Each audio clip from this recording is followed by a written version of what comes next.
चैत्र पूर्णिमा की व्रत कथा। चैत्र पूर्णिमा व्रत की महिला के बारे में एक साधु वैश्य ने सुना और पूर्णिमा पे सत्य व्रत पूजन का संकल्प लिया। साधु वैश्य ने कहा कि जब उसे संतान प्राप्ति होगी तो सत्यव्रत पूजन करेगा। समय बीतने के साथ ही साथ उस वैश्य साधु के यहाँ पर एक कन्या ने जन्म लिया। कन्या के जन्म के बाद उसकी पत्नी ने याद सत्य व्रत यानी कि सत्यनारायण भगवान की पूजा कराने का स्मरण कराया, लेकिन साधु वैश्य ने कहा कि कन्या का विवाह होगा तब करेंगे। लेकिन साधु जो वैश्य था उसने व्रत नहीं किया। इसके बाद वो अपने दामाद को लेकर व्यापार के लिए चला गया।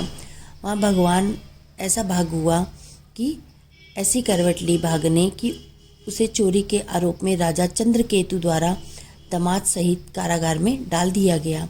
इधर साधु वैश्य के घर में चोरी हो गई और इस कारण साधु वैश्य के घर में दाने दाने की मोहताजी छा गई।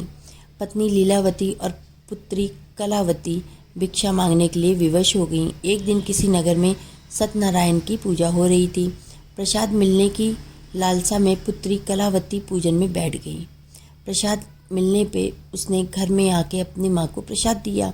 तब उसकी माँ कलावती को याद आया कि उसके पति ने भी सत्य व्रत यानी कि सत्यनारायण भगवान की पूजा करने का संकल्प लिया था।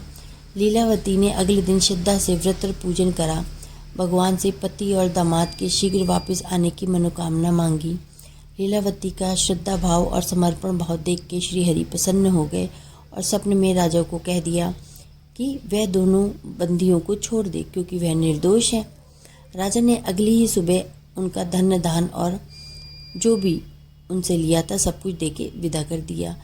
तब वैश्य साधु ने घर आके विधि विधान के साथ पूर्णिमा का व्रत रखा और सत्यनारायण भगवान की कथा की पाठ कराया।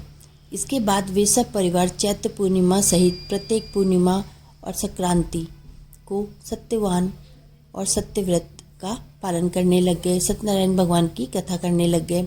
जीवन भर इसका आयोजन किया। इसके पश्चात सभी संसारिक सुखों को भोगते हुए वे अंत में मोक्ष को प्राप्त हुए। इस प्रकार से सत्यनारायण भगवान की पूजा करने से, उनकी कथा सुनने से, व्रत करने से इंसान के सभी पापों से उसको मुक्ति प्राप्त होती है और मोक्ष की प्राप्ति होती है। जो भी इंसान पूर्णिमा का व्रत करता है, सत्यनारायण भगवान की कथा को सुनता है अथवा सुनाता है, उसके सभी दुखों का अंत होता है। चैत्र पूर्णिमा 2 अप्रैल को स्नान दान की विधि विधान के साथ होगा। धन प्राप्ति के लिए हम क्या क्या उपाय कर सकते हैं? हमको मुख्य द्वार पे बंधनवार टांगना है, पत्तों का, अशोक के पत्तों का, आम के पत्तों का, ताकि लक्ष्मी माता का आगमन हो सके। सत्यनारायण भगवान की कथा सुननी है। माता लक्ष्मी की विधि विधान से पूजा करनी है। कथा को सुनना अथवा सुनाना है। ऐसे परिवार में सुख और शांति बनी रहेगी। गंगा चालीसा पढ़ना है हमको। लक्ष्मी माता की आरती करनी है। इस प्रकार से हमको अपने कुछ उपाय हैं जिनको करने से हमारे घर में धन धान में वृद्धि रहेगी। हमको तुलसी माता की पूजा करनी है और वहाँ पे घी का दिया जलाना है। हमको अपने मुख्य द्वार पे घी का दिया जलाना है, धन दान की कभी कमी ना हो उसके लिए, माता लक्ष्मी के आगमन के लिए।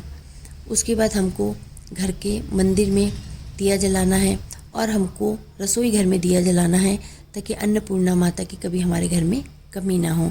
ये छोटे छोटे उपाय करने से हमारे घर के सभी दुख तकलीफ़ों का अंत होगा और सत्यनारायण भगवान की कथा सुनने से और उसका पाठ करने से जीवन के सभी दुखों का अंत होता है। जय हो।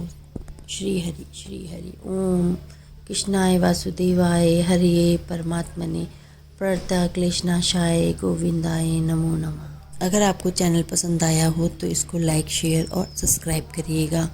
ओम नमो भगवते वासुदेवाय।